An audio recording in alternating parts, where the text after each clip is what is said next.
Почнуваме со урбани вести на Прва Скопска. Добре дојдовте. Најнапред да ја видиме генералната најава со дел од насловите за денеска. После 14 години отворена нова спортска сала во АСУЦ Боро Петрушевски. Граѓаните во земјава јадат безбедна храна. Бесплатните ученички билети нема да важат за време на распустот. Актуелни случувања од градот. Учениците од средното училиште на град Скопје Боро Петрушевски конечно после 14 години изградба добија спортска сала. Објектот се простира на површина од 1423 квадратни метри, опремен со голема сала, мала сала за гимнастика, пилатес, пинг-понг, со цел овозможување на квалитетна настава по спорт и спортски активности. После 14 години денеска беше отворена новата спортска сала во средното училиште на град Скопје Боро Петрушевски. На отворањето присуствуваше и градоначалникот на град Скопје Петре Шилегов, кој рече дека ова училиште од денеска е побогато за нова современа спортска сала, која конечно после 14 години од почетокот на незината градба е завршена и ставена во употреба. Вкупната површина на салата е 1423 квадратни метри, опремена со голема спортска сала, пинг-понг сала, мала сала за гимнастика, сала за пилатес и фитнес, простор за реквизити и гардероби кои што овозможуваат одвивање на квалитетна настава по спорт и спортски активности. Во таа насока сакам да упатам и апел до Министерството, меѓутоа апел до сите заинтересирани за подобрување на процесот за образование. Во Скопје да овозможиме, освен нови сали, средношколците да добијат можност да учат и во нови училишта, кои што се повеќе потребни, имајќи во предвид дека Скопје е град кој што прилично брзо расте и се развива.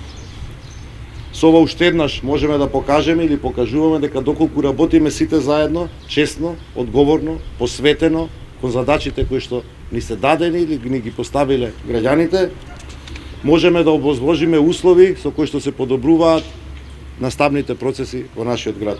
Шилегов додаде дека градот Скопје во доменот на средното образование во рамките на надлежностите во текот на минатата година интензивно работеше на реконструкција на сите средни училишта во градот. Се поставија 572 прочистувачи за воздух во секоја училница, а се обезбедија и стипендии за над 100 средношколци спортисти. Бесплатниот јавен градски превоз кој им беше овозможен на дел од средношколците од минатата година стана бесплатно достапен за сите средношколци. Од градот Скопје најавија дека ќе продолжат и понатаму посветено да работат за создавање услови за квалитетна настава во средните училишта. Денеска се одбележува Светскиот ден на безбедна храна, а според податоците во нашата држава, граѓаните јадат безбедна храна. Како што информираат од Агенцијата за храна и ветеринарство, најчести недостатоци што се откриваат во маркетите се фалсификување на етикетите, односно кога се употребуваат лажни етикети и се прикажува нешто друго. Во рамки на одбележувањето на Светскиот ден на безбедна храна, беше истакнато дека во првите 5 месеци од годинава извршени се околу 50.000 контроли за безбедност на храната во земјава и се поднесени 2 кривични пријави против оператори што го загрозиле здравјето на луѓето со пуштање небезбедна храна во промет. Според генералните оценки во земјава се јаде безбедна храна, која се испитува по стандарди на Европската унија. Агенцијата за храна и ветеринарство изработува посебни програми за присуство на хемиски, биолошки и физички контаминенти и е законски обврзана да прави контроли, и тие се постојани во маркетите. Покрај документација се земаат и мустри и се носат во лабораторија на испитување. Најчести недостатоци што ги откриваат се фалсификување, односно кога се употребуваат лажни етикети и се прикажува нешто друго. Состојбата на пазарот ја следи Организацијата на потрошувачи на Македонија, од каде што апелираат потрошувачите да внимаваат што купуваат, да ги читаат декларациите и рокот на производите и да реагираат до надлежните во продавниците за да ги отстранат недостатоците. Особено треба да се внимава на млечните и месни производи кои се најлесно расипливи. Светскиот ден на безбедна храна 7 јуни се одбележува прв пат годинава, откако Обединетите нации донесоа резолуција лани во декември. Јавното сообраќајно предпријатие Скопје информира дека поради завршувањето на учебната година, бесплатните билети за учениците нема да важат за време на летниот распуст. Бесплатните билети за основците ќе важат до 10 јуни, а за средношколците до 20 јуни. Поради завршувањето на учебната година 2018-2019, бесплатните билети за учениците нема да важат за време на летниот распуст, соопшти денеска јавното сообраќајно предпријатие Скопје. Бесплатните билети на учениците од основните училишта ќе важат до 10 јуни, а на средношколците до 20 јуни. ЈСП Скопје нуди можност основците и средношколците по повластени цени да купат месечен билет за јули и август по цена од 600 денари. Секако ова важи за средношколците до трета година. За купување така наречени сезонски билет за ученици, неопходно е лицето да приложи потврда дека е ученик и да достави книшка на увид. Бесплатните студентски билети ќе важат и за време на летото. ЈСП Скопје информира и дека од понеделник, 10 јуни, возилата на јавниот превоз ќе сообраќаат по летен возен ред. Во продолжение, колешката Марија Петковска ве информира за актуелните случувања во градот. Повторно за вас на едно место ги собравме сервисните информации, известувањата, најавите и актуелностите од градот. Ќе започнеме со информацијата за сообраќајниот метеж, кој попладнево го отежна движењето и на пешаците и на возачите на крстосниците во центарот на Скопје во непосредна близина на собранието. Од градот Скопје за денеска и утре најавија дека ќе биде воведен привремен сообраќајен режим на две локации во Скопје. Поради асфалтирање на улицата Димитрија Чуповски, на потегот од крстосницата со булеварот ВМРО до крстосницата со булеварот Свети Климент Охридски, од утринава па до 7 часот утре ќе бидат затворени за сообраќај 3 коловозни ленти. И тоа 2 ленти во правец Центар, Студентски дом Кузман Јосифовски Питу и една лента во правец Кузман Јосифовски Питу кон Центар. Утре пак со почеток во 7 часот наутро до 7 часот на 9 јуни ќе бидат затворени 3 коловозни ленти на улицата Димитрија Чуповски. И тоа 2 ленти во правец Студентски дом Кузман Јосифовски Питу Центар и една лента во правец Центар, Студентски дом Кузман Јосифовски Питу. Посебен сообраќајен режим во сообраќајот се воведува и од 18 до 23 часот поради одржување на меѓународниот фудбалски надпревар Македонија-Полска на арената Тодор Проески. Периодично пренасочување на сообраќајот ќе има и на булеварот Илинден, улицата Минта Трети и улицата Наум Нумовски Борче.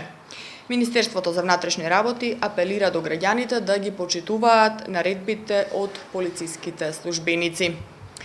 Конфедерацијата на слободни синдикати за утре попладне најавува протест пред владата, барајки исполнување на нивните барања за усогласување на платите во јавниот сектор, согласно покачувањето на минималната плата и исплатата на К15 во јавниот сектор. Од Конфедерацијата на слободни синдикати се и против трансферот на вработените од јавниот во приватниот сектор. Протестот е закажан за во 16 часот, бидејќи, како што велат од КСС, утрешниот ден е прогласен за работен ден. На плоштадот Македонија денеска се одржа модна парада насловена "Горда сум што сум своја", каде жени во костуми за капање со гордост го покажаа своето тело, без разлика на нивната големина, висина, кожа и сите недостатоци. Парадата беше организирана со цел жените да ги отстранат сите предрасуди и да живеат сакајки и прифаќајки го нивното тело токму такво какво што е. Како што наведоа организаторите, парадата организирана со цел соблекување на сите видови на предрасуди. Детскиот културен центар Карпош информира дека внедела на 9 јуни со едночасовна забава со музика и боење со почеток во 12 часот во Скопската зоолошка градина ќе биде промовирана првата едукативна боенка и песнарка за животните во Зоо Скопје, насловена Зоо азбука, како и промовирање на CD изданието со новите песнички. Скопската зоолошка градина исто така се поднови и со нови жители. Лавицата Акети од зоолошката во Берлин е новиот жител на Скопската зоолошка градина. 12-годишната лавица пристигна во Скопје и веќе се прилагодува на животот во Скопската зоолошка. За неколку месеци друштво ќе и прават и лавот кој треба да пристигне од Софија. Во Скопје пристигнаа и 4 ему птици бебиња, кои од вработените ги добија имињата Теди, Ким, Бланка и Вили. Ему птицата потекнува од Австралија и е втора птица по големина во светот веднаш по нојот. 4 ему ќе живеат во живелиштето на кенгурите или реон во зоолошката познат како Австралија. Што се однесува до временската прогноза, денеска имавме сончево и топло време со мала до умерена облачност. Сончево и значително потопло со мала до умерена облачност ќе имаме и за време на викендот со температури кои ќе се искачат над 30 степен. Од понеделник не очекува облачно време со температури од 25 до 33 степени, проследено со грмежи и краткотраен дожд. И последната вест е од Министерството за труд и социјална политика, од каде информираат согласно законот за празници, петок, 14 јуни, ден пред Духовден, е неработен ден за граѓаните од православна вероисповед. За возачите кои не пропуштаат пешаци, постојат големи казни. Од денеска отворени игралиштата за одбојка и ракомет на песок. Наводно, внедела надпревар по прва помош. Многу често се случува пешаците да бидат жртви во сообраќајот, особено во период кога е најголемиот метеж во главниот град. За непочитување на сообраќајните правила за возачите следуваат и големи казни. Граѓаните бараат од полицијата да се воведе поголема контрола за поголема безбедност на пешаците. Несовисно дивење по скопските улици гледаме речиси секојдневно, а во билтенот на МВР може да се прочита колку граѓани биле тешко или полесно повредени и колку го загубиле животот во сообраќајни несреќи, кои за жал секогаш настануваат поради невнимание и непочитување на правилата за возење.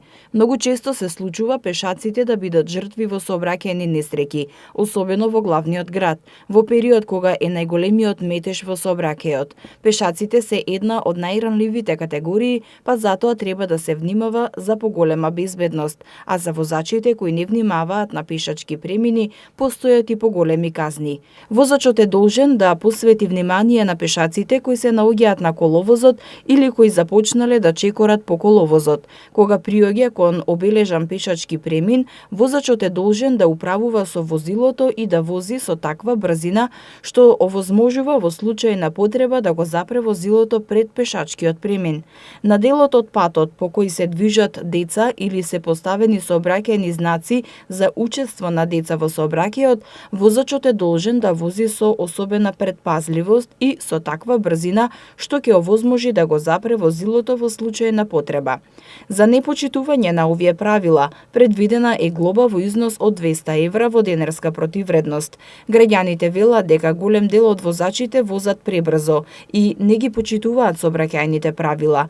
Тие бараат од полицијата да се воведе поголема контрола за поголема безбедност. Од градот Скопје соопштија дека од денеска почнуваат со работа одбојкарското и ракометното игралиште на песок на кејот на реката Вардар. Сите заинтересирани граѓани можат бесплатно да се рекреираат, а користењето на теренот е со време траење од 1 час. Од денеска почнуваат со работа одбојкарското и ракометното игралиште на песок на кејот на реката Вардар, од страната на Луна паркот. Од градот Скопје информираат дека сите заинтересирани граѓани, ученици, студенти, спортски клубови, здруженија на граѓани и слично, можат бесплатно да спортуваат и да се рекреираат на игралиштата на песок. Одбојкарското и ракометното игралиште на песок ќе бидат отворени за спорт и рекреација секој ден во термините од 10 до 24 часот. Закажувањето може да се врши на следниот телефонски број 072 808 200 во периодот од 10 до 24 часот секој ден или на самото игралиште. Терминот за бесплатно користење е со време траење од 1 час. В недела на 9 јуни Црвениот крст на град Скопје организира надпревар по прва помош, наменет за најмладите. На надпреварот ќе земат учество повеќе од 200 учесници, а предвидено е да трае од 10 до 14 часот. Црвен крст на град Скопје во рамките на своите програмски активности на Оделот за прва помош, со цел промоција и подигнување на свеста кај младата популација за значењето на првата помош во секојдневниот живот, организира градски надпревар по прва помош, категорија подмладок. Како што информираат од Црвениот крст, надпреварот ќе се одржи в недела на 9 јуни на Водно со почеток во 10 часот, а планирано е да заврши во 14 часот. На надпреварот ќе земат учество повеќе од 200 учесници, ученици од основните училишта на територија на град Скопје, стручната служба, судии, манекени, шминкери на повреди, волонтери. Од Црвениот крст додаваат дека унапредувањето на здравјето и безбедниот живот на луѓето, како и првата помош, заземаат централно место во организација преку кој се гради издржан систем за привлекување и оспособување на волонтери. Денеска имавме сончево и топло време со мала до умерена облачност. Метеоролозите најавуваат дека сончевото време ќе продолжи и за време на викендот со повисоки температури, а од понеделник повторно облачно време проследено со грмежи и краткотраен дожд. Денеска имавме температура до 30 степен, а утре ќе се искачи до 32 степена. В недела температурата ќе се движи од 16 до 30 степени, понеделник од 17 до 30 и во вторник од 16 до 30 степени Целзиусови. Почитувани гледачи, со временската прогноза го завршуваме ова издание на Урбаните вести. Ви благодарам што не следевте. Повеќе информации можете да прочитате на нашата веб страна mtm.mk и на социјалните мрежи Facebook и Twitter. Довидување.